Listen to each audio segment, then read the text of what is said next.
اللہ رب العزت نے بحر قلزم، بعض ساتھیوں کو یہ خدشہ ہو جاتا ہے کہ دریائے نیل میں غرق ہے، نہیں، دریائے نیل تو بالکل مغربی سائڈ پر ہے مصر کے، اور جہاں آپ نے جانا تھا وہ حکم ملا تھا وہ مشرقی سائڈ پر تھا، تو مشرق مغرب ایک دوسرے کا تضاد ہے، تو اللہ نے مغرب کی سائڈ پر آپ کو حکم نہیں دیا، مشرق کی سائڈ پر حکم دیا تھا، اور چونکہ شام آپ نے جانا تھا، اور شام جو ہے وہ مصر کے مشرقی سائڈ پر ہے، تو اس لیے یہ دریائے نیل نہیں ہے، یہ بحیر قلزم ہے، جس کو دریائے قلزم بھی کہتے ہیں، بحیر قلزم بھی کہتے ہیں۔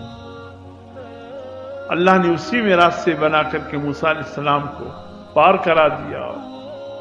فرعون بمالا و لشکر کی اسی بحر قلزم کے بیچ میں ڈوب گئے۔ وہاں خیال ہوا کہ چلے شام جا کر اللہ کی نازل کردہ کتاب تورات کو جو اللہ نے نازل کیا اس کو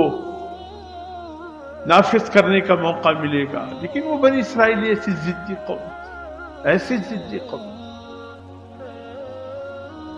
حضرت موسیٰ علیہ السلام نے فرمایا چلو،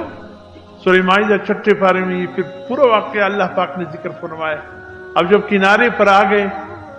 یہ واقعہ پھر سورہ یونس میں ہے، اللہ پاک نے فرمایا اے بنی اسرائیلیوں خوش ہو جاؤ، تمہارا دشمن تم نے اپنی آنکھوں کے سامنے دیکھا کہ وہ بحر قلزم میں ڈوب گیا۔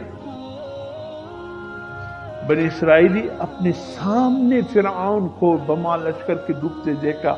اور موسیٰ علیہ السلام سے کہنے لگے اے موسیٰ آپ فرعون کو نہیں جانتے، آپ فرعون کو نہیں جانتے، وہ اب بھی کہیں ڈرامہ کر رہا ہے، کہیں چھپ کے بیٹھا ہے، اچانک آ جائے گا۔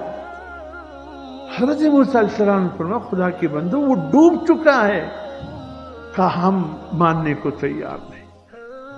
موسیٰ علیہ السلام نے اللہ سے درخواست کیا اللہ کیا کروں اس قوم کا، اپنے سامنے فرعون کو بمالا و لشکر کے ڈوبتے دیکھا اور انکار کر رہے۔ اللہ رب العزت نے فرمایا ان سے کہو سب بحر قلزم کے کنارے آ جائے، سب بحر قلزم کے کنارے آ گئے۔ اللہ نے بحر قلزم کو حکم دیا کہ فرعون کی لاش کو اس کنارے پر لے جاؤ جس کنارے پر بنی اسرائیلی کھڑے ہیں۔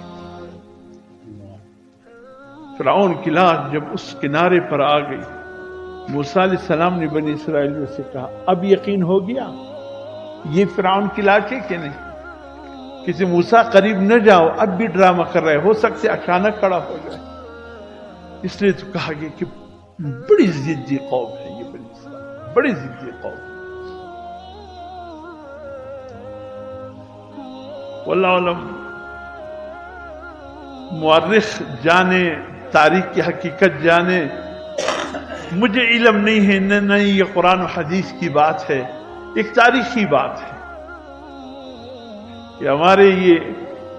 پشتو بولنے والے کہتے ہیں یہ بھی تقریباً بنی اسرائیل کے ایک ذیلی شاخ ہے، کبھی کبھی ان میں بھی وہ ضد آ جاتا ہے۔ ایک دفعہ جھگڑا ہوا، میں صلح کرنے لگا تھا، اسی